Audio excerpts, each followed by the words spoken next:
제가 기도하겠습니다. 감사하신 하나님 아버지, 주님께서 복된 주일을 허락하시고 주님께 예배 드릴 수 있도록 도와주셔서 감사합니다. 저희가 주님 앞에 마음문을 열고 주님을 향하여 감사하며 주님께 영광을 돌립니다.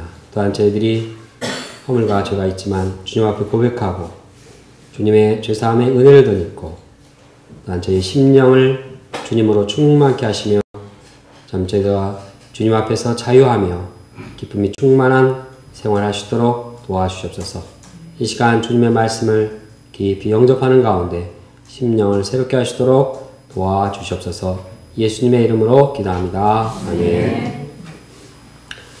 사람이 행복하기에 위해서는 자유가 필요합니다. 미국의 루즈벨트 대통령은 세계 평화와 인류의 복지를 위해서 4가지 자유가 없어서는 안 된다고 말하고 있습니다. 첫째는 언론과 표현의 자유, 둘째로는 궁핍으로부터의 자유, 또 셋째는 신앙의 자유, 넷째는 공포로부터의 자유입니다. 이 외에도 우리에게 필요한 것들이 필요한 자유들이 많이 있습니다. 우리는 질병으로부터 자유해야 되고 또 자연 오염으로부터 자유해야 되고 또 죄악된 잘못된 습관에서부터 자유해야 되고 잘못된 제도나 또 억압받는 모든 요소로부터 자유해야 합니다. 그런가 하면은 우리가 일을 하거나 공부를 하거나 또 예술 활동을 하거나 자유롭게 해야 할 일들이 많이 있습니다. 참으로 자유해야 할 일들이 이 세상에는 많이 있습니다.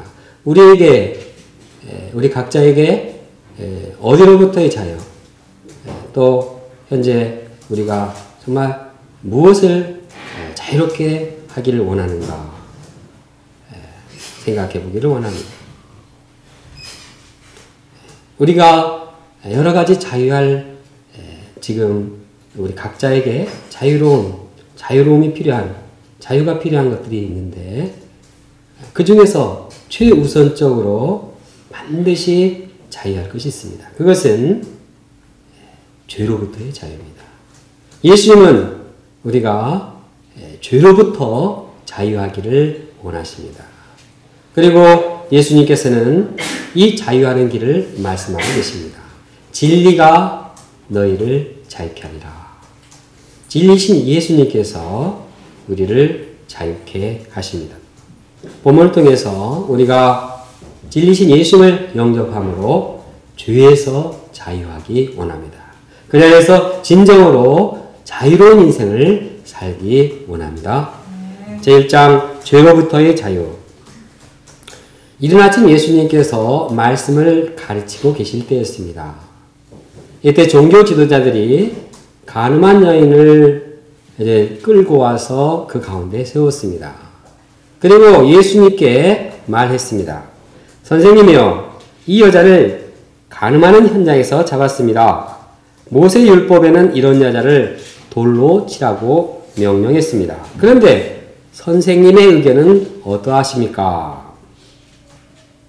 이렇게 말하는 이유는 예수님을 고발할 이유를 찾기 위해서였습니다. 만약 예수님께서 이 여자를 돌로 치지 말라 말씀하면 이것은 하나님의 계명을 어긴 것입니다. 율법에는 이렇게 가늠한 여자를 돌로 치라 명했기 때문입니다. 그렇다고 해서 이 여자를 돌로 치라 이렇게 말하면 로마법에 걸리게 됩니다. 왜냐하면 이제 로마에서는 유대인들에게 사형을 집행할 권한을 주지 않았기 때문입니다. 이렇게 해도 걸리고 저렇게 해도 걸리고 이제 어떻게 할 수 없는 곤란한 입장에 처하게 되었습니다. 이때 예수님께서는 어떻게 하셨습니까? 6절 뒷부분에 보면 몸을 굽히시어 땅으로 손가락으로 땅에 쓰셨습니다.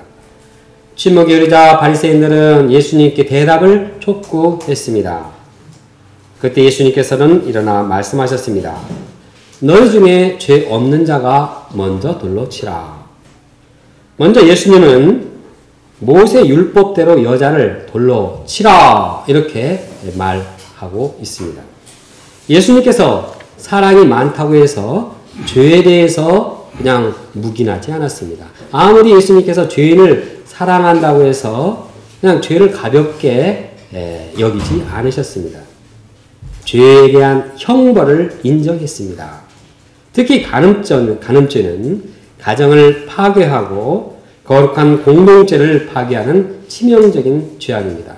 뿐만 아니라 간음죄는 개인적으로 사람의 마음에 상처를 남기게 하고 우리 안에 있는 하나님의 형상을 파괴합니다.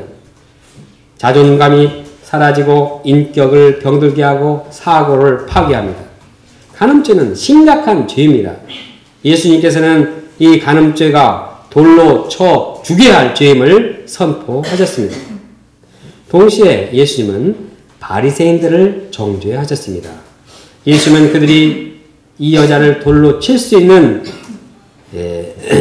치기 전에 자신의 죄를 먼저 살펴보게 했습니다. 과연 너희는 죄가 없는가? 과연 이 여자를 돌로 칠 자격이 있는가? 돌아보게 했습니다. 예수님은 그들의 양심을 호소했습니다. 그들은 예수님의 말씀에 양심의 가책을 느꼈습니다. 더 이상 양심의 가책을 느껴 그 자리에 계속해서 있을 수 없었습니다. 그래서 한 사람씩 이제 돌아가게 되었습니다. 그들 중 한 사람도 남지 않았습니다. 모든 사람이 가고 그들 중에는 이제 예수님과 그 여인만 남았습니다. 이는 많은 사람들이 다 죄를 지었다는 것을 보여주고 있습니다. 한 사람도 죄인 아닌 사람이 없습니다. 예수님만이 이 여자를 돌로 칠 수가 있습니다. 왜냐하면 예수님만이 죄가 없으시기 때문입니다. 그러나 예수님께서는 그 여인을 어떻게 대하셨습니까?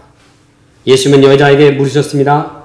여자여, 너를 고발을 하던 자들이 어디 있느냐?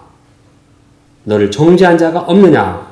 이 여자는 대답했습니다. 주여, 없나이다. 이때 예수님께서는 사랑의 음성으로 그 여인에게 대답했습니다. 나도 너를 정죄하지 아니하노니 가서 다시는 죄를 범치 말라. 예수님께서는 이 여인의 죄를 다 용서해 주셨습니다. 예수님의 용서가 이 여인을 죄에서부터 자유하게 했습니다. 이제 여인은 죄에서 벗어났습니다. 이제 죽을까봐 두려워할 필요가 없습니다. 죄의 수치심으로부터서 벗어났습니다. 이 여인은 용서의 사랑으로 영혼의 자유를 누리게 되었습니다. 이 여인이 용서받고 영혼의 자유를 얻기 위해서 한 일은 아무것도 없었습니다. 그저 예수님께서 용서하셨고 이 여인은 그 용서를 받아들였습니다. 예수님의 말씀, 용서의 말씀을 받아들였습니다. 이 여인을 향한 예수님의 은혜가 얼마나 큽니까? 예수님 용서를 영접하는 자, 그대로 용서해 주시고 그에게 영혼의 자유를 주시는 분입니다. 나도 너를 정죄하지 아니하노니. 이 말씀에는 죄인에 대한 예수님의 깊은 이해와 사랑이 담겨 있습니다. 예수님은 여자의 연약함을 아셨습니다. 자신의 힘으로는 죄 유혹에서 빠져나올 수 없는 그 여인의 처지를 아셨습니다. 생각해보건대 이 여인이 처음부터 간음죄를 져가지고 나 죽어야겠다, 돌에 맞아 죽고 싶다 이렇게 생각하지 않았을 것입니다. 이 여인은 어쩌다 보니까 죄의 호기심, 어떤 죄의 어떤 세력에 휘말려 들어갔습니다. 이제 이러면 안 되는데 하면서도 죄의 세력이 점점 그의 마음을 끌었습니다.